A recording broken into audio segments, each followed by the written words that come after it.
حلقة اليوم. بسم الله الرحمن الرحيم. إن الحمد لله نحمده ونستعينه ونستغفره، ونعوذ بالله من شرور أنفسنا ومن سيئات أعمالنا.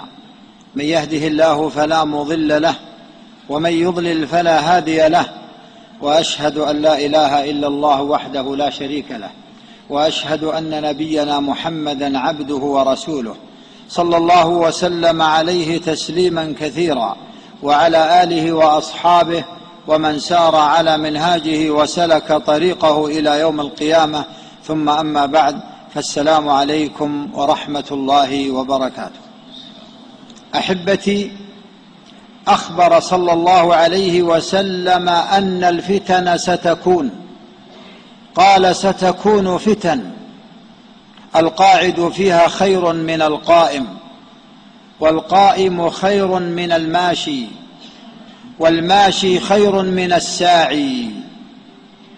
وكان يتعوذ بالله من الفتن ما ظهر منها وما بطن، وكان يعلم أصحابه التعوذ بالله من الفتن، إذ يقول لهم: تعوذوا بالله من الفتن ما ظهر منها وما بطن. وأخبر صلى الله عليه وسلم أن السعيد هو من جنب الفتن. قال: إن السعيد لمن جنب الفتن 3 مرات. وقد بين صلى الله عليه وسلم أن الفتن تعرض على القلوب، والقلب الذي يشربها ينكت فيه نكتة سوداء، والقلب الذي ينكرها ينكت فيه نكتة بيضاء، حتى تكون القلوب على قلبين أبيض كالصفا، لا تضره فتنة ما دامت السماوات والأرض، وأسود مربادا كالكوز مجخيا، لا يعرف معروفا ولا ينكر منكرا إلا ما أشرب من هواه. بل وقد بين لنا صلى الله عليه وسلم أنه ينبغي أن نبادر بالعمل الصالح قبل الفتن، وبين خطورة الفتنة، وأن الإنسان بالفتنة يضل، وضلاله بالكفر، وليس بين إيمانه وبين كفره يوم أن تدلهم عليه الفتن إلا بمقدار ما بين الصباح والمساء، أو ما بين المساء والصباح، وهي فترة وجيزة جدا، وتبين بأن الفتن خطيرة، إذ يقول: بادروا بالأعمال الصالحة فتنا كقطع الليل المظلم. يتيه الإنسان مع الظلام كقطع الليل المظلم، يصبح الرجل مؤمنا ويمسي بالفتنة كافرا، يمسي مؤمنا ويصبح بالفتنة كافرا، يبيع دينه بعرض من الدنيا قليل. والفتن كثيرة، وإنه لا بد أن يتعرض المسلم في حياته لفتن من أجل أن تظهر المعادن. إن المعادن لا تظهر على حقيقتها إلا بعد الابتلاء. ألف لام ميم: حسب الناس أن يتركوا أن يقولوا آمنا وهم لا يفتنون، ولقد فتنا الذين من قبلهم فليعلمن الله الذين صدقوا وليعلمن الكاذبين. ما يظهر الذهب ذهب إلا بعد الحرب. وإذا أراد الله بعبده خيرا يصب منه، والابتلاء سنة من سنن الله عز وجل. ولذلك فإن من الفتن التي تعرض للناس في الحياة هي فتنة الدنيا، وليست بهينة، بل هي خطيرة جدا. وسأبين لك في موضوع هذا إن شاء الله أن الدنيا دار غربة. ولماذا كانت الدنيا دار غربة؟ ل10 أدلة أدلل بهذه الغربة، لتعلم بأنك في الدنيا غريب، لست صاحب إقامة، وإنما أنت صاحب سفر، وصاحب السفر غريب. لا يتخذ الدنيا دار إقامة، إننا نخطط للدنيا على أننا نعيش عشرات السنوات فكأننا نقيم، وما علمنا أننا نسافر ونرحل. ثم أبين لك بعد ذلك حقيقة الدنيا من خلال 10 حقائق أدلل على هذه الحقائق من الكتاب والسنة، لتعلم حقيقة الدنيا التي تنافس عليها الناس، وتعلم بأن الذين أضرت بهم الدنيا كثر. ثم أخلص إلى كيف نغتنم هذه الحياة، أو كيف نحفظ هذه الحياة ب10 أعمال، فيكون المجموع كم؟ 30. هذه الدنيا دار غربة، والدليل على أنها دار غربة 10 أدلة. الدليل الأول: لأن أهل الإيمان الذين آمنوا بالله وصدقوا المرسلين، الذين صدقوا في إيمانهم، الذين قوي إيمانهم،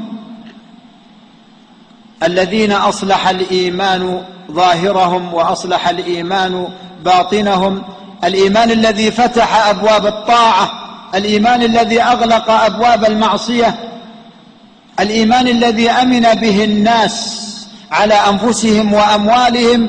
أهل هذا الإيمان قلة وليسوا بكثرة، والقليل مع الكثير غريب، وليس القليل مع الكثير إلا غريب.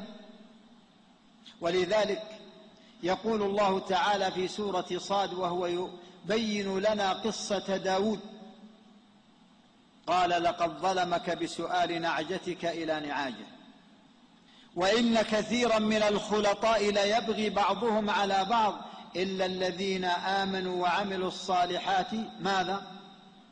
وقليل ما هم. ليسوا كثير، وقليل ما هم. وظن داود أن ما فتناه فاستغفر ربه وخر راكعا وأناب. إذن هؤلاء قلة. نحن لا نؤيس الأمة، لكننا نذكر بالواقع.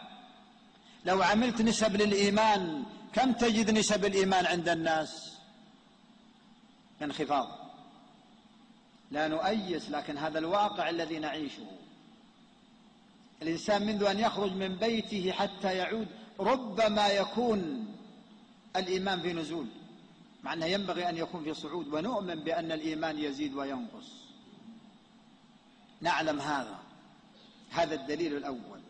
الدليل الثاني: لأن أهل الشكر الذين شكروا الله بقلوبهم، وشكروا الله بألسنتهم، وشكروا الله بجوارحهم، وعلموا أن نعم الله عظيمة، وعلموا أن نعم الله غالية، وعلموا أن نعم الله دائمة، وعلموا أن نعم الله لا تعد ولا تحصى.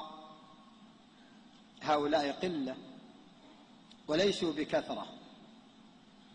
ولذلك في حديث الثلاثة: الأقرع والأبرص والأعمى 3.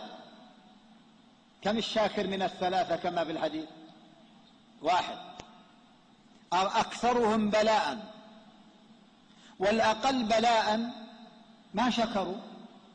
الأقرع ما عنده مشكلة، يغطي شعره وما أحد علم بقرعه.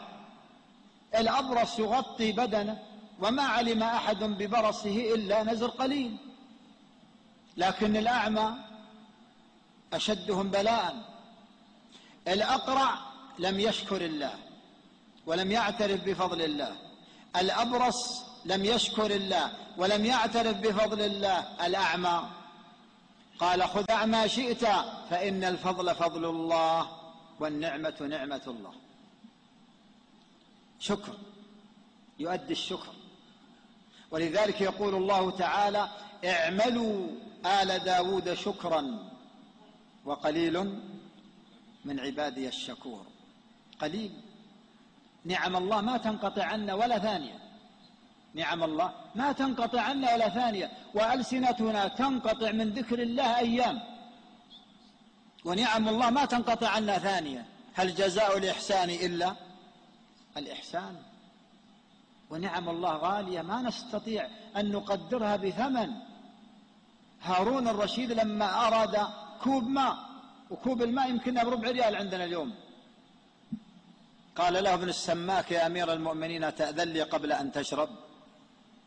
قال نعم. قال أرأيت لو عرض عليك كوب الماء هذا بكم تشتريه بثمن؟ قال أشتريه بنصف مملكتي، ومملكته 22 دولة من دول اليوم.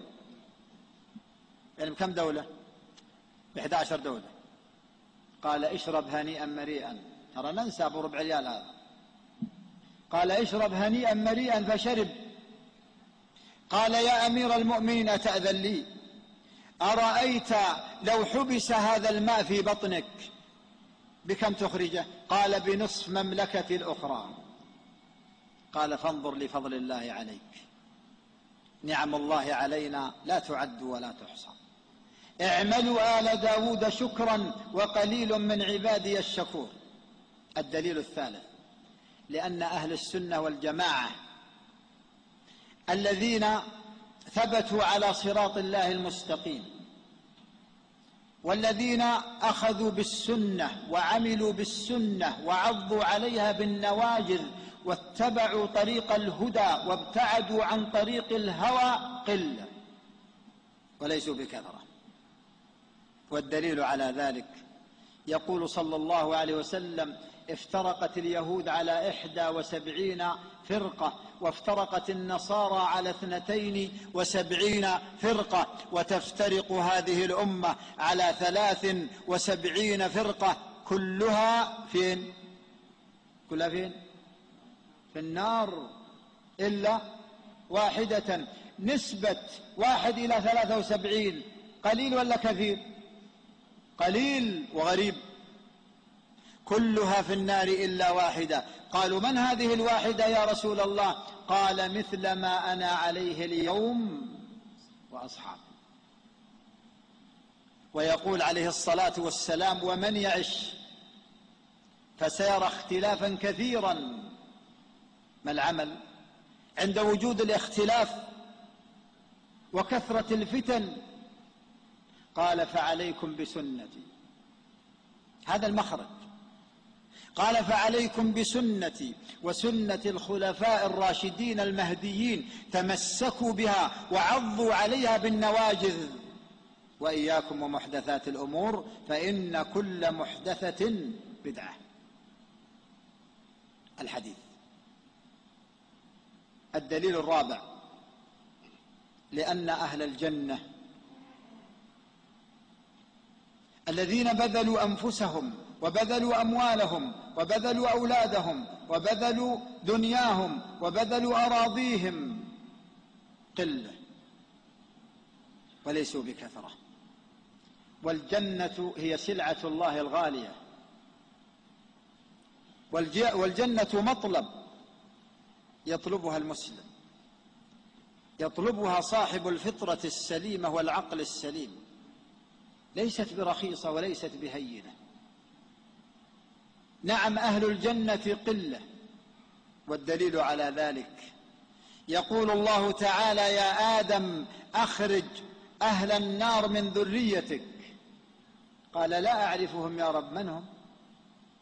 قال أخرج من كل 1000 كم 999 إلى النار و1 إلى الجنة. نسبة 1 إلى 1000 غريب أو لا؟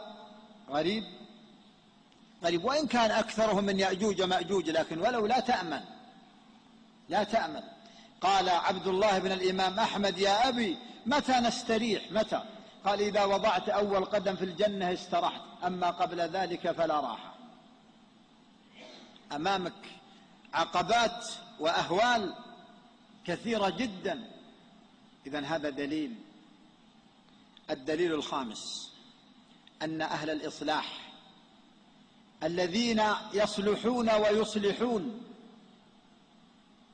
والذين يأمرون بالمعروف وينهون عن المنكر، والذين يعلمون أن الدين قام على النصيحة، أنهم قلة وليسوا بكثرة.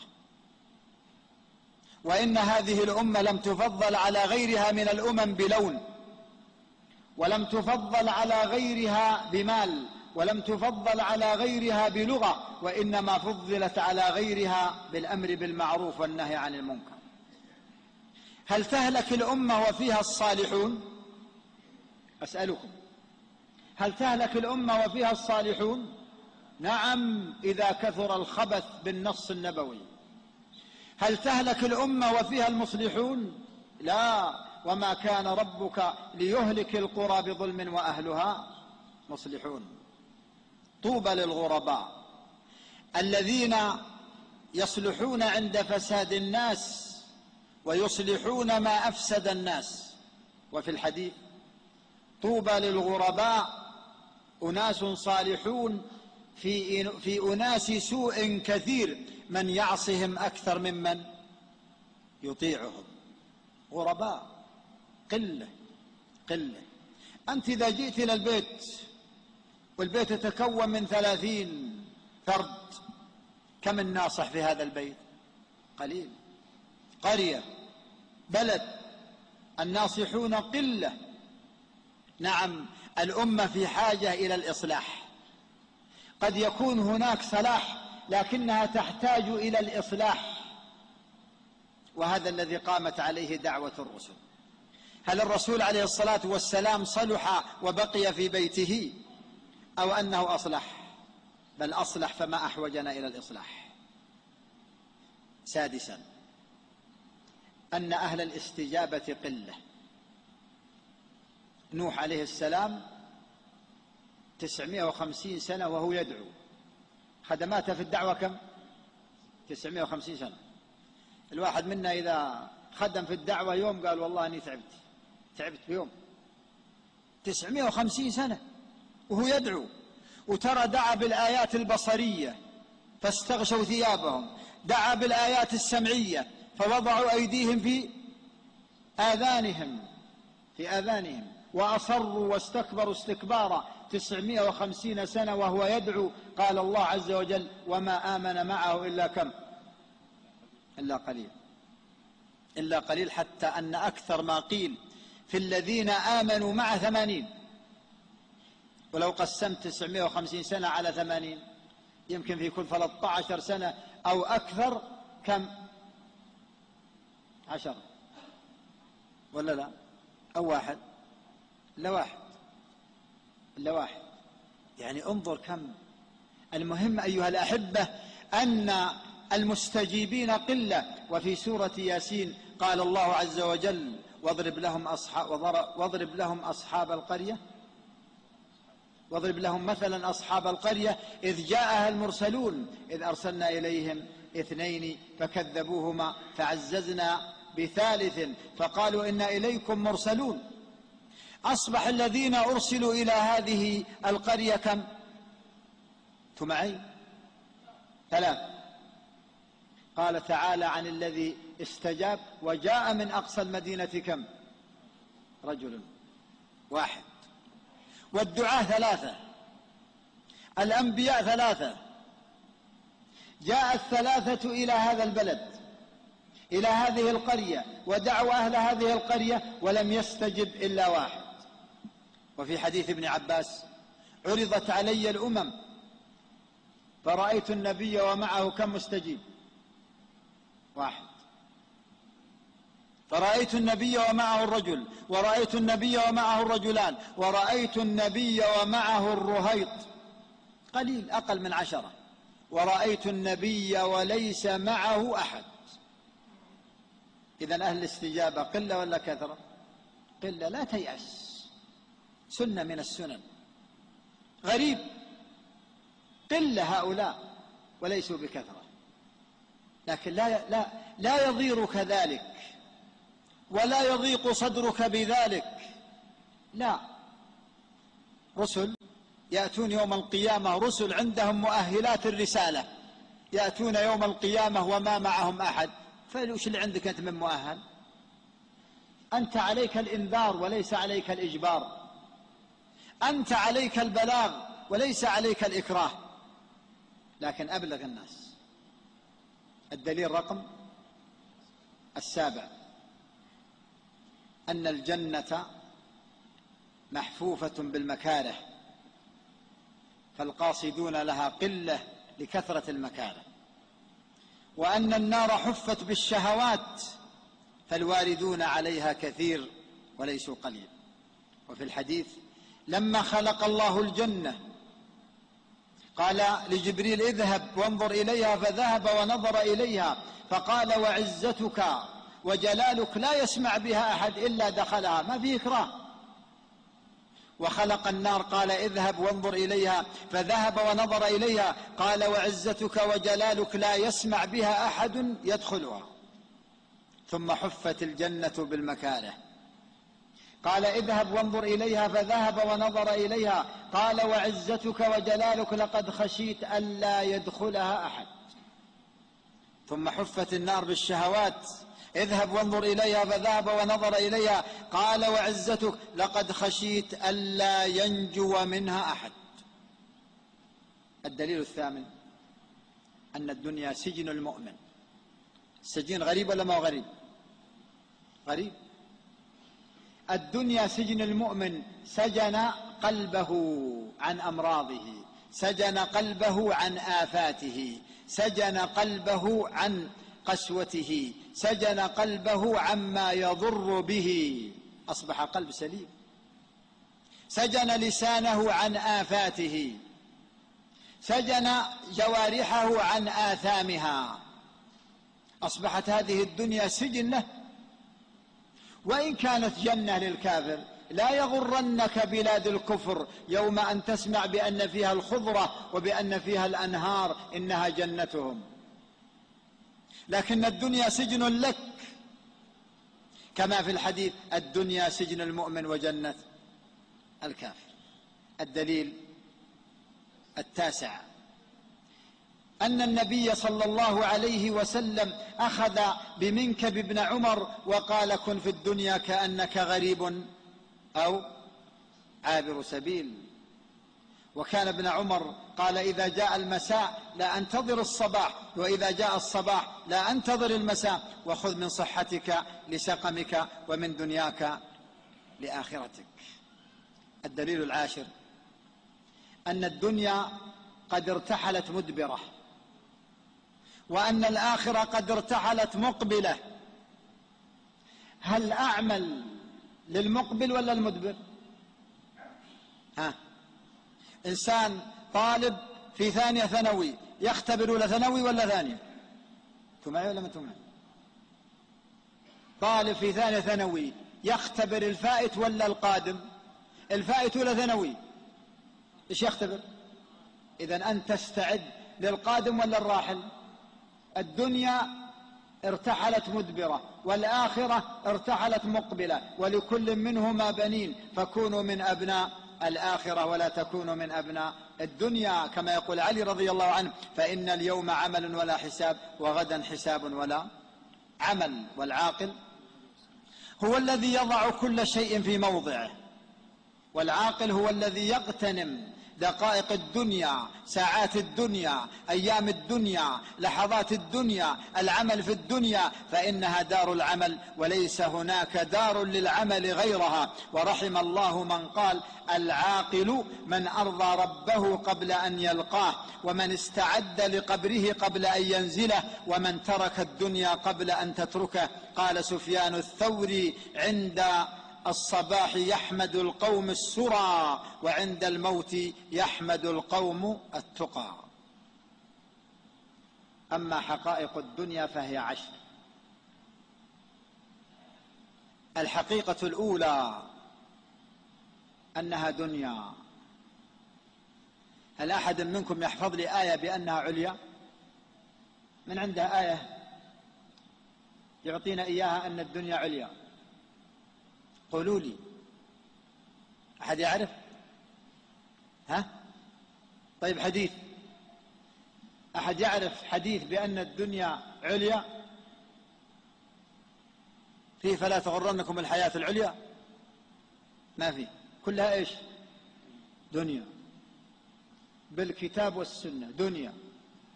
ومعنى الدنيا أي دنيئة، دنيئة. ومعنى الدنيا أن تكبها على وجهها وأن تركب على ظهرها فتستريح. لكن إن كببتك على وجهك وركبت على ظهرك تعبت منها تعبا شاقا،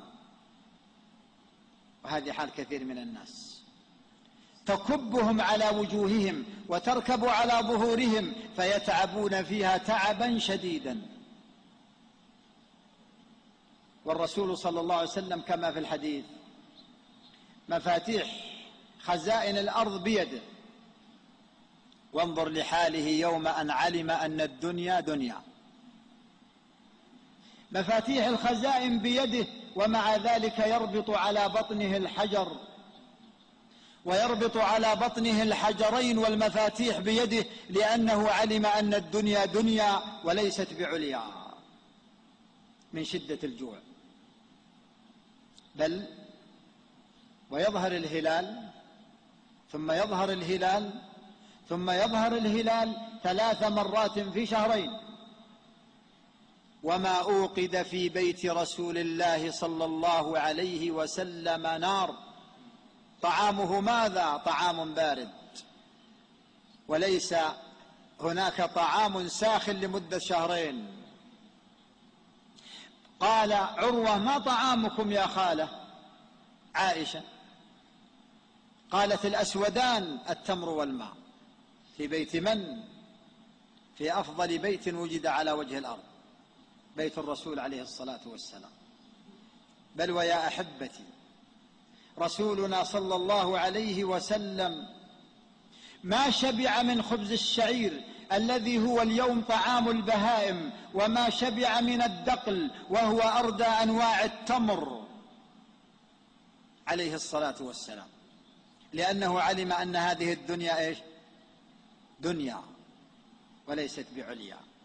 أين أولئك الذين عظموها؟ أين أولئك الذين رفعوها؟ أين أولئك الذين أعلوها؟ أما علموا أنها في الكتاب والسنة دنيا ألا يكبونها على وجهها ويركبون على ظهرها؟ فإن الله ذكر الآخرة أصلا وقال بعد ذلك: ولا تنسى نصيبك من الدنيا. ما قال ولا تنسى نصيبك من الآخرة، لا، لأن الآخرة هي الأصل. هل خلقنا للدنيا أم للآخرة؟ لا، للآخرة. ولو خلقنا للدنيا لكان آدم معك اليوم، ونوح معك اليوم، وإبراهيم معك اليوم عليهم الصلاة والسلام، لكننا خلقنا للآخرة. هذه الحقيقة الأولى. الحقيقة الثانية أنها له، وقد ذم الله تعالى اللهو ولو كان مالا، وذم اللهو ولو كان ولدا، وحذرنا أن نلهو بالمال وبالولد. قال: يا أيها الذين آمنوا لا تلهكم أموالكم ولا أولادكم عن ذكر الله ومن يفعل ذلك فأولئك هم الخاسرون. الخاسرون.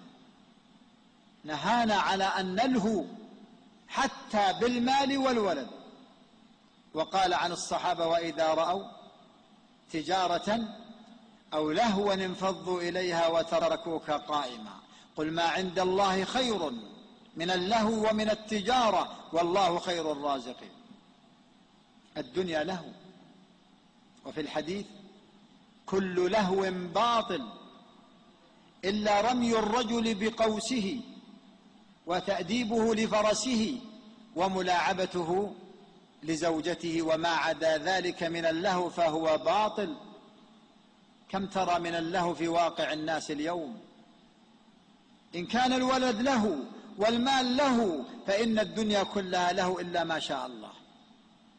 إياك أن تلهيك، لا تخرج من الدنيا بساعة، أو تخرج من الدنيا بعشية، أو تخرج من الدنيا بضحى، أو تخرج من الدنيا ببعض يوم، أو تخرج من الدنيا بيوم. كيف؟ كأنهم يوم يرونها لم يلبثوا إلا ساعة من نهار، هم يوم يرونها لم يلبثوا إلا عشية أو ضحاها. قال كم لبثتم في الأرض عدد سنين؟ قالوا لبثنا يوما أو بعض يوم فاسأل العادين. له الحقيقة الثالثة أنها لعب. اعلموا أنما الحياة الدنيا لعب وله، واللعب تضيع به الأعمال، واللعب تضيع به الأعمار، واللعب تتعطل به الجوارح، واللعب صفة من صفات الكفار، واللعب صفة من صفات المنافقين. اللعب ضياع للعمل. قال الله تعالى وقدمنا إلى ما عملوا من عمل فجعلناه هباء منثورا. ويقول عليه الصلاة والسلام لأعلمن أقواما من أمتي يأتون يوم القيامة بحسنات أمثال جبال تهامة بيضا يجعلها الله هباء منثورا. قالوا يا رسول الله صفهم لنا، جلهم لنا، بينهم لنا من أجل أن نحذرهم. قال أما إنهم إخوانكم ومن بني جلدتكم ويأخذون من الليل كما تأخذون، إلا أنهم إذا خلوا بمحارم الله انتهكوها، يجعل الله أعمالهم هباء منثورا. أما ضياع العمر باللعب فكما ذكرت لكم يأتي وإذا بحياته ليس منها إلا ساعة للعمل، أو عشية للعمل، أو ضحى للعمل، أو بعض يوم للعمل، أو يوم للعمل 60 70 سنة ما يجد منها إلا هذا لعب. أما أن اللعب تعطيل للجوارح فإن الله تعالى يقول ولقد ذرأنا لجهنم كثيرا من الجن والإنس لهم قلوب معطلة ولا شغالة؟ معطلة قلوب. إيش وظيفة القلب؟ الفقه. إيش وظيفة الأذن؟ السمع. إيش وظيفة البصر؟ العين. البصر اسمع. لهم قلوب لا يفقهون بها معطلة، وأعين لا يبصرون بها معطلة، وآذان لا يسمعون بها معطلة. أولئك كالأنعام بل هم أضل أولئك هم الغافلون. وصف الله الكفار باللعب يوم أن قال فذرهم اتركهم فذرهم يخوضوا ويلعبوا حتى يلاقوا يومهم الذي يوعدون. وصف الله المنافقين باللعب قال تعالى ولئن سألتهم ليقولن إنما كنا نخوض ونلعب قل أبالله وآياته ورسوله كنتم تستهزئون لا تعتذروا قد كفرتم بعد إيمانكم. الحقيقة رقم 4 أنها متاع الغرور. يغتر الناس بأولها ولم ينظروا إلى آخرها، يغترون بظاهرها ولم ينظروا إلى باطنها، يغترون بحالها ولم ينظروا إلى مآلها. قال تعالى فلا تغرنكم الحياة الدنيا ولا يغرنكم بالله الغرور.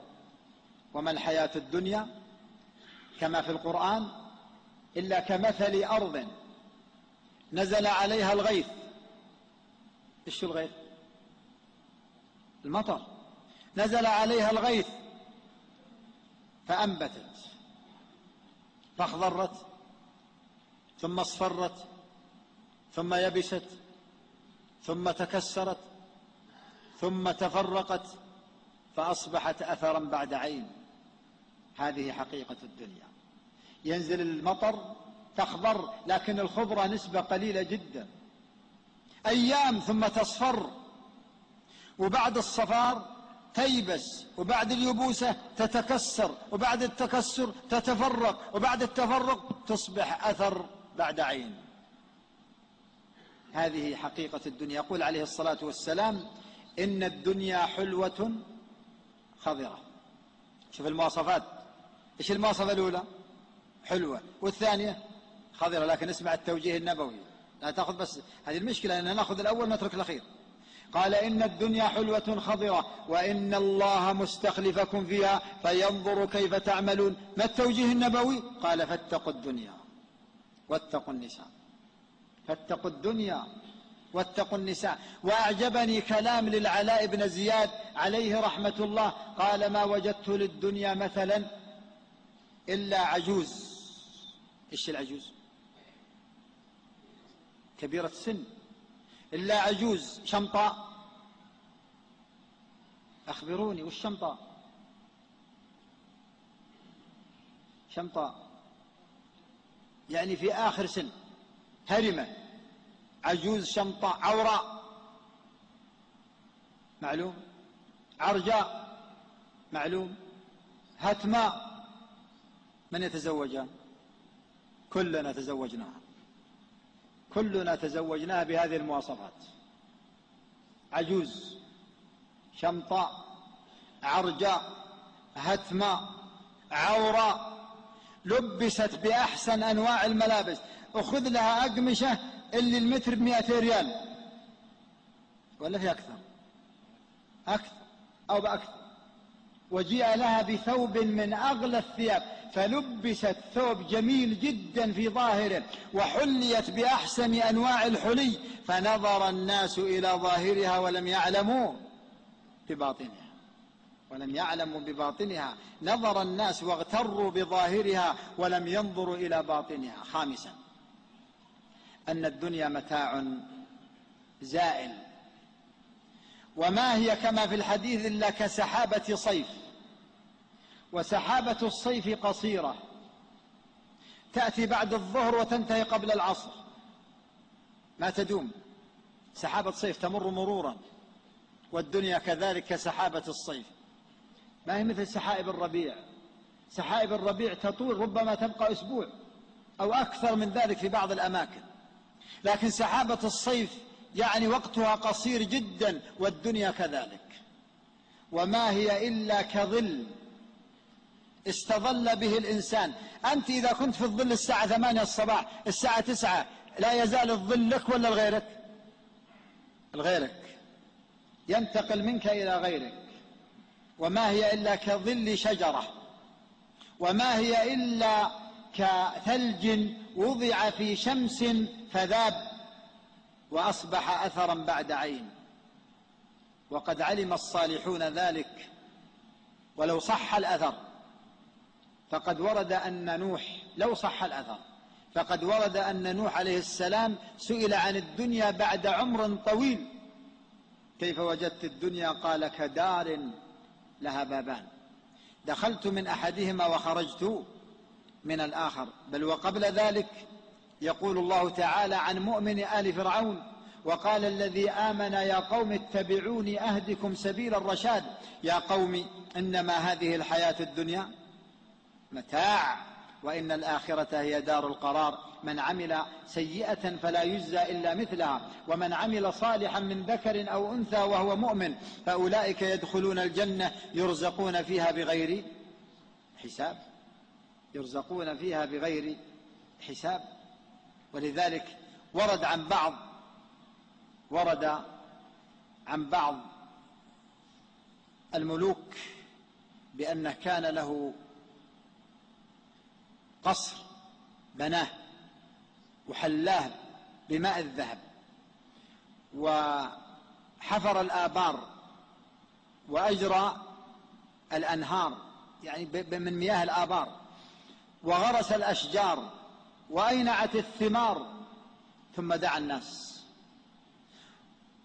وقال: هل تجدون في هذا القصر من عيب؟ قال: أهل الدنيا بمقياس الدنيا لا نجد فيه عيبا، بمقياس الدنيا لا نجد فيه عيبا. قال: هل بقي أحد أسأله؟ أنا أريد أطمئن. قالوا: بقي 2 في المسجد. قال: ائتوا بهما. فجيء بهما. قال: أتجدون في هذا القصر من عيب؟ قالوا: عيبان 2، ما هو واحد، 2. قال: ما هما؟ قال هذا القصر يفنى وصاحبه يموت. يفنى. اللي بني قبل 100 سنة أحد يسكنه الآن؟ اللي قبل 50 سنة ما أحد يسكن. هذا القصر يفنى وصاحبه يموت. قال كيف لي بقصر لا يفنى وصاحبه لا يموت؟ قالوا هذه قصور الجنة. فترك الدنيا، والإنسان لا ينسى نصيبه من الدنيا لكن لا تغره، فترك الدنيا وأقبل على الآخرة وأنفق أمواله في سبيل الله. ويوم من الأيام كان يأخذ فتاة الخبز ويغطه في نهر دجلة ويأكله ويقول لو يعلم الملوك وأبناء الملوك على ما نحن عليه من اللذة والنعيم لجالدون عليه بالسيوف. الحقيقة رقم 6 أن الدنيا متاع قليل، وما الدنيا في الآخرة إلا بمقدار أن يدخل أحدنا إصبعه في البحر ثم يخرجها فلينظر بما يرجع، لا يرجع بشيء. وهب أنك عشت في الدنيا 100 سنة، ترى اللي يعيشون 100 سنة تراهم قلة ما هم كثرة.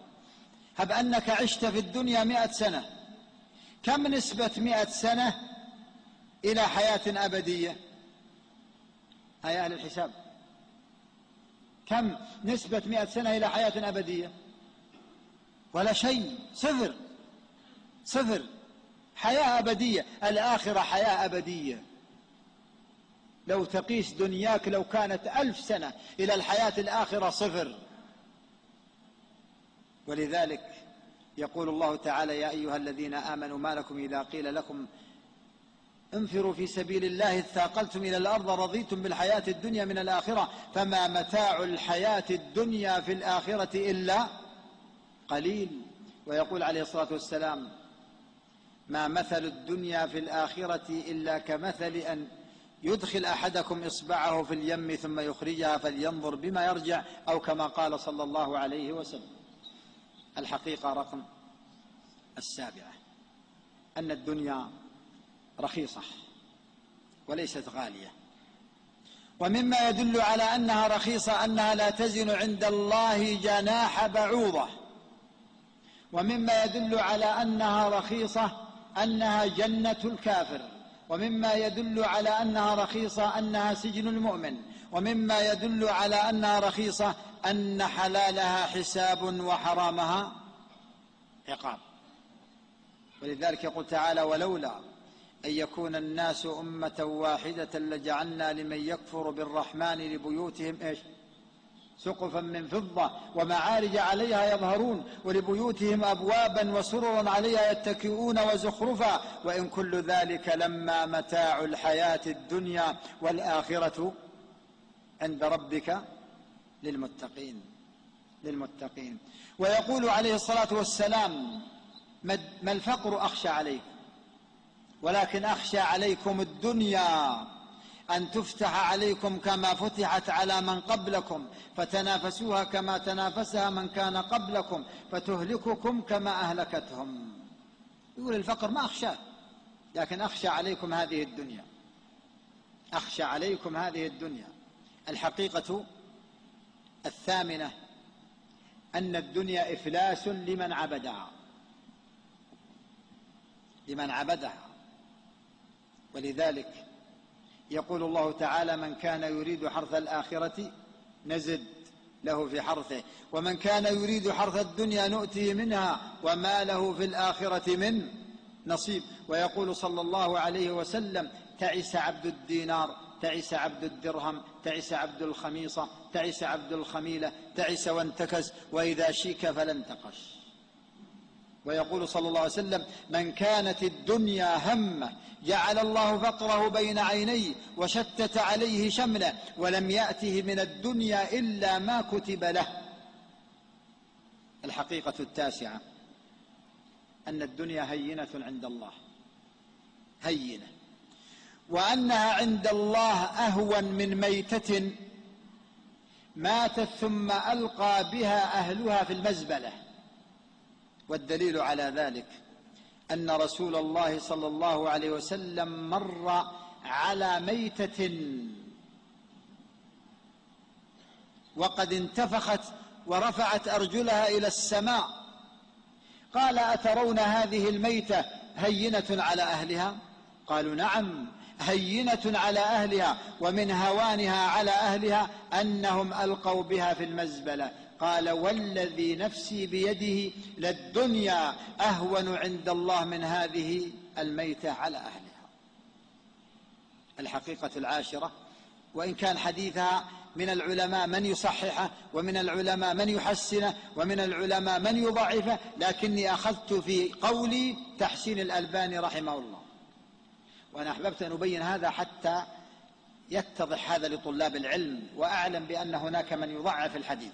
الحقيقة العاشرة أنها ملعونة، ملعون ما فيها إلا ذكر الله وما والاه، وعالما أو متعلما، كما يقول صلى الله عليه وسلم: الدنيا ملعونة ملعون ما فيها إلا ذكر الله وما والاه، وعالما أو متعلما، أو كما قال عليه الصلاة والسلام. يا ترى كيف يمكن أن نحفظ هذه الدنيا؟ نحفظها ب10 أعمال، لكن انتبه معي لهذه الأعمال، أن هذا مقصد من المقاصد. أنتم ما جئتم تتفرجون فيه، جئتم من أجل أن تستفيدوا. ولذلك يا أحبتي ما أحوجنا إلى هذه الأعمال التي سأذكركم بها، من أجل أن نحفظ الدنيا. عندنا نسبة الضياع في الدنيا كثيرة، نحن في حاجة إلى أن نحفظ هذه الدنيا. إذا مات أحدنا قال: رب ارجعون لعلي أعمل صالحا فيما تركت. الإنسان عند الموت ترى ما يتذكر الزوجة ولا الأولاد، ما يتذكر إلا شيء واحد: العمل. احفظ هذه الدنيا سترتحل عنك ما ارتحلت عن غيرك. الله أعلم أن قطعت منها الآن ربما 95%، لم يبقى إلا 5%. ربما قطعت 99 و9 لم يبقى إلا 1/10. انتبه واجتهد واعمل العمل الذي به تحفظ الدنيا، حتى إذا قدمت على الله فرحت بلقاء الله وسعدت سعادة الأبد، لتكن من الذين طالت أعمارهم وحسنت أعمالهم. العمل الأول مما تحفظ به هذه الدار التوبة، لكن ما نريدها 4 أحرف: تاء وواو وباء وهاء. ما نريدها توبة حرفية، نريدها توبة فعلية. أما التوبة الحرفية حتى فرعون قال إيش؟ قال: آمنت أنه لا إله إلا الذي آمنت، لكنه كذاب. نحن نريد توبة عملية. أما التوبة الكلامية فكثيرة، كم من الناس يقول تبت، لكننا نريدها توبة عملية. واسمحوا لي أن أبين لكم بأن التوبة العملية النصوح تحتاج منا إلى 16 أمرا، وإن كانت متداخلة، لكنها تحتاج منا إلى هذه الأمور. أولا تحتاج منا إلى الإنابة. إيش معنى الإنابة؟ الرجوع إلى الله، لا تهرب من الله. إذا خفت من غيره هربت منه، وإذا خفت منه هربت إليه. وإذا عدت إلى ربك وجدت بابه مفتوح، ووجدت بابه واسع. باب الله عز وجل مفتوح ولا ما هو مفتوح؟ مفتوح على طول 24 ساعة. واسع ولا ضيق؟ مسيرة 70 سنة، كما في الحديث: للتوبة باب بالمغرب مسيرة 70 سنة ولا يزال كذلك حتى تطلع الشمس من مغربها. ارجع لهذا الحديث في صحيح الجامع. باب واسع. ليش نضيق على الناس؟ من الناس من إذا جاء أحد الناس يشكو عنده فعلت قال: الله أكبر، لا أجد لك توبة. هذا يستحق ما يستحق هذاك اللي قال: لا أجد لك توبة، قال: أوفي بك 100. أريح الناس من شرك وريح الناس من شر. ليش نضيق على الناس؟ ما نضيق على الناس، ادع الناس إلى التوبة. الله عز وجل جواد كريم، فتح بالباب غلق على الناس. أبوابنا المغلقة، أما باب الله ما هو مغلق. إيش اللي في جيبك الآن؟ أخبرني وش اللي في جيبك؟ مفتاح. وش مفتاح له؟ للباب الذي أغلقته على نفسك، بابك أنت.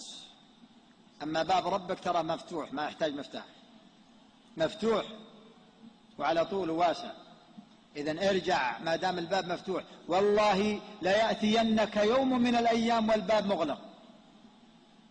اغتنم الباب من مفتوح الآن. هذا أمر أول، الإنابة إلى الله. 2، الاستسلام لله. يأتيني الأمر سمعا وطاعة، تائب. يأتيني النهي سمعنا وانتهينا، تائب. يأتيني الخبر سمعنا وصدقنا، تائب. يأتيني الحكم سمعنا وطبقنا، تائب.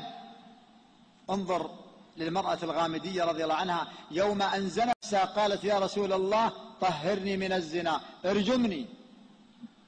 قال عودي حتى تضعي حملك. وضعت الحمل، لفته في الخرقة وقالت هذا الحمل طهرني. قال عودي حتى تفطميه وأرضعيه، أرضعته ثم جاءت به وكسرت الخبز في يده، قالت مستغني عني طهرني، فرجمها وماتت. قال عمر أو غيره ترجمها وتصلي عليها، قال لقد تابت توبة لو قسمت على 70 من أهل المدينة لوسعتها. سلمت نفسها، استسلام.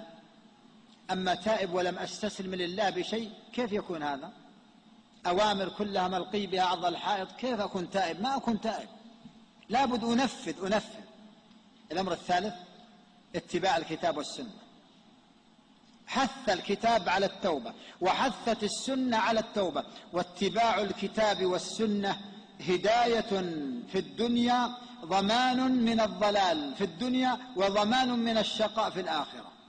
اسمع لقول الله عز وجل قل يا عبادي الذين أسرفوا على أنفسهم لا تقنطوا من رحمة الله إن الله يغفر الذنوب جميعا إنه هو الغفور الرحيم. إيش الشرط الأول؟ وأنيبوا إلى ربكم. وإيش الشرط الثاني؟ وأسلموا له من قبل أن يأتيكم العذاب ثم لا تنصرون. وإيش الشرط الثالث؟ واتبعوا أحسن ما أنزل إليكم من ربكم من قبل أن يأتيكم العذاب بغتة وأنتم لا تشعرون. رابعا الإيمان. لكن نحتاج في الإيمان إلى القوة. قالت الأعراب آمنا قل لم تؤمن ولكن قولوا أسلمنا، إيمانكم ضعيف. وفي الحديث الإيمان القوي، المؤمن القوي خير من المؤمن الضعيف. نحتاج في الإيمان إلى الصدق. إنما المؤمنون الذين آمنوا بالله ورسوله ثم لم يرتابوا وجاهدوا بأموالهم وأنفسهم في سبيل الله أولئك هم الصادقون. نحتاج في الإيمان إلى طهارة الظاهر، طهارة الباطن. نحتاج إيمان صادق. خامسا العمل الصالح. لأن وظيفة الدنيا، إيش وظيفة الدنيا؟ العمل الصالح. حسنة الآخرة العمل الصالح. خير زاد العمل الصالح. خير لباس العمل الصالح.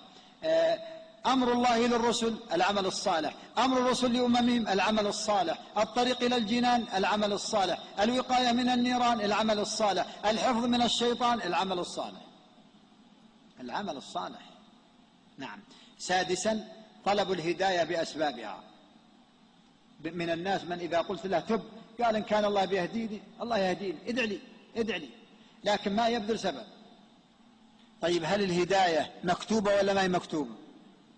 أسألكم، الهداية مكتوبة ولا ما مكتوبة؟ مكتوبة. والرزق مكتوب. لما يسعى لطلب الرزق ولا يسعى لطلب الهداية؟ يسعى لحفظ بدنه ولا يسعى لحفظ روحه. اطلب الهداية بطلب أسبابها. ترى الصحابة قدموا إلى المدينة يطلبون الهداية، والمسلم يسعى إلى طلب الهداية. ها أنت جئت من بيتك إلى هذا المكان تطلب الهداية والخير وتطلب الأجر والمثوبة. يقول الله عز وجل وإني لغفار لمن تاب وإيش وآمن وعمل صالحا ثم اهتدى. رقم 7 دوام التوبة. هل التوبة يومية وإلا أسبوعية وإلا شهرية وإلا سنوية وإلا عمرية؟ أخبروني.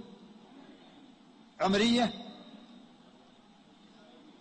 يومية التوبة يومية. كان صلى الله عليه وسلم يقدم يوميا كم اعتذار؟ 100 اعتذار، والله ما عليه ذنب واحد. كم نقدم من اعتذار يومي وعلينا ذنوب لا يحصيها إلا الله؟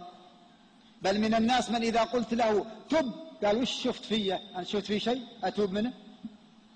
زكي نفسك أنت. النبي ما زكى نفسه، يتوب 70 في المجلس و100 في اليوم والليلة ويقدم 100 اعتذار. إذا داوم التوبة. لماذا؟ الذنوب دائمة. لماذا؟ قرناء السوء كثير. لماذا؟ الشيطان مرابط ملازم. لماذا؟ لكثرة الغفلة عند الناس. اجعلها توبة دائمة. ثامنا، استعجل التوبة، لا تؤخرها. إياك أن تؤخر التوبة. من الناس من يسوف: أتوب إذا بلغت 40، أتوب إذا تزوجت، أتوب إذا تخرجت، أتوب إذا توظفت. من يضمن لك أنت؟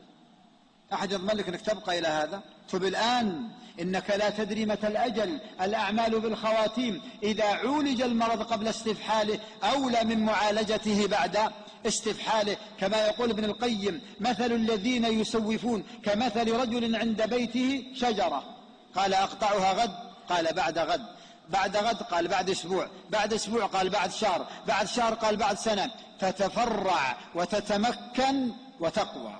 وهكذا الذنوب إذا أنت لم تتب منها عاجلا تمكنت وانتشرت وفشت.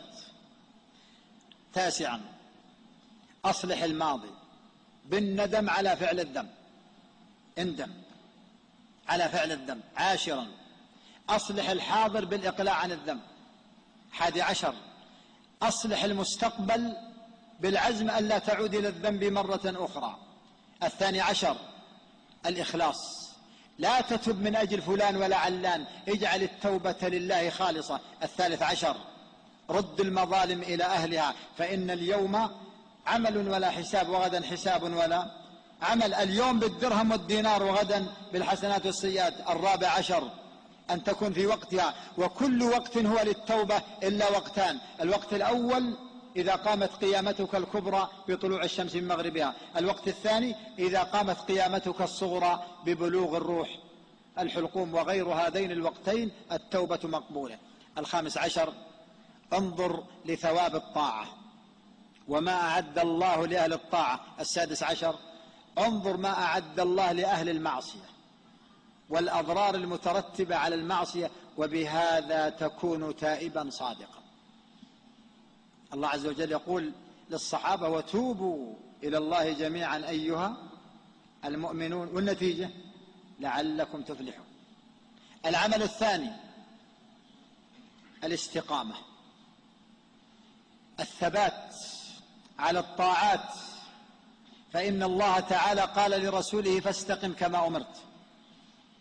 وقال لك: يا أيها الذين آمنوا اتقوا الله حق تقاته ولا تموتن إلا وأنتم مسلمون. وإن أعظم سورة في القرآن لم تتضمن إلا طلبا واحدا، وهذا الطلب الواحد: اهدنا الصراط المستقيم. ولأن قلوب العباد بين أصبعين من أصابع الرحمن يقلبها كيف يشاء. قالت عائشة: يا رسول الله أتخاف علينا؟ أسمعك تقول: يا مقلب القلوب ثبت قلبي على دين. أتخاف علينا؟ قال: يا عائشة إن قلوب العباد بين أصبعين من أصابع الرحمن يقلبها كيف يشاء. وما شرع الله العمل الصالح إلا ليدوم، ما شرعه لينقطع، ما شرعه لينقطع. ثالثا، مراقبة الرب. مراقبة الرب، وتؤدي المراقبة على الوجه المطلوب بثلاثة أمور. الأمر الأول: أن توقن بأن الله يراك، فتصلح كل عمل منك لأن الله يراك. الأمر الثاني: أن توقن بأن الله يسمعك، أن توقن بأن الله يسمعك فلا تقل إلا ما يرضي الله. الأمر الثالث: أن توقن بأن الله يعلم ما في صدرك قبل أن يكون على لسانك. قال رجل: يا رسول الله أوصني. قال: أوصيك أن تستحي من الله كما تستحي من الرجل الصالح من قومك. الاستحياء. درجة المراقبة أعلى درجة. سأل عن الإسلام، سأل عن الإيمان، سأل عن إيش؟ عن الإحسان. هذه المراقبة، أن تعبد الله كأنك تراه فإن لم تكن تراه فإنه يراك. درجة المراقبة عندنا الآن مرتفعة. إذا خرجنا للبيوت تنزل ولا تصعد؟ تنزل. والسيارات تنزل، في الأسواق تنزل. اجعل مراقبة الرب عندك دائمة، أنت ستلقاه. هذه عبادة من العبادات، ما دام عبادة من العبادات ينبغي أن تداوم عليها، ينبغي أن تداوم عليها. استحي من نظر الإله إليك، نعم، ولا تنظر إلى صغر المعصية، ولكن انظر إلى عظمة من عصيت. أسأل الله عز وجل أن يثيبكم وأن يتقبل مني ومنكم وأن يغفر لي ولكم، والله تعالى أعلم، وصلى الله وسلم على نبينا محمد وآله وصحبه وسلم.